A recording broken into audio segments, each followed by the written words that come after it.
Cinema കോൺക്ലേവിൻ്റെ വേദിയിൽ കഴിഞ്ഞ ദിവസം അടൂർ ഗോപാലകൃഷ്ണൻ്റെ ഒരു പരാമർശം വലിയ തോതിൽ ചർച്ചയാവുന്നു എന്നതിനപ്പുറം ഇത് ഭരണത്തിൽ തന്നെ ഇരിക്കുന്ന വിവിധ മന്ത്രിമാർക്ക് തന്നെ വ്യത്യസ്ത അഭിപ്രായമുണ്ട് ഈ കാര്യത്തിൽ. സ്ത്രീ വിരുദ്ധതയാണെന്ന് പറയുന്നു, ദളിത് വിരുദ്ധതയാണെന്ന് പറയുന്നു. അദ്ദേഹം പറഞ്ഞത്, ആ പ്രസംഗം പലയാവർത്തി കേട്ടയാളാണ് ഞാൻ.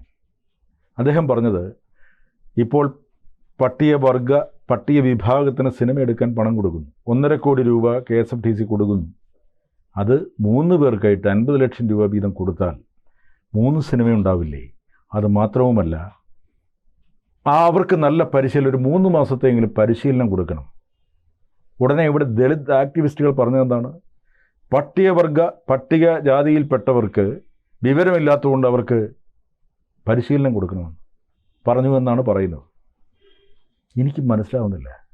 സിനിമ എടുക്കാൻ വരുന്നവർ അവർക്ക് പരിശീലനം കൊടുക്കണം എന്ന് പറയുന്നത് തെറ്റാണോ? അദ്ദേഹം ഫിലിം ഇൻസ്റ്റിറ്റ്യൂട്ടിൽ പോയി പഠിച്ചിട്ട് വന്ന ആളാണ്, പരിശീലനം നേടി വന്ന ആളാണ്. അല്ലെങ്കിൽ ഇവിടുത്തെ സംവിധായകർ ഇൻസ്റ്റിറ്റ്യൂട്ടിൽ പഠിക്കുകയോ അല്ലെങ്കിൽ മറ്റ് സംവിധായകരുടെ കീഴിൽ നിന്ന് സിനിമയുടെ ബാലപാഠങ്ങൾ പഠിച്ചിട്ടാണ് സിനിമ എടുക്കാൻ വരുന്നത്. കൂടുതൽ വാർത്തകളും വിശേഷങ്ങളും നിങ്ങളിലേക്ക് എത്താൻ ABC മലയാളം സബ്സ്ക്രൈബ് ചെയ്യുക, ബെൽ ബട്ടണും അമർത്തുക.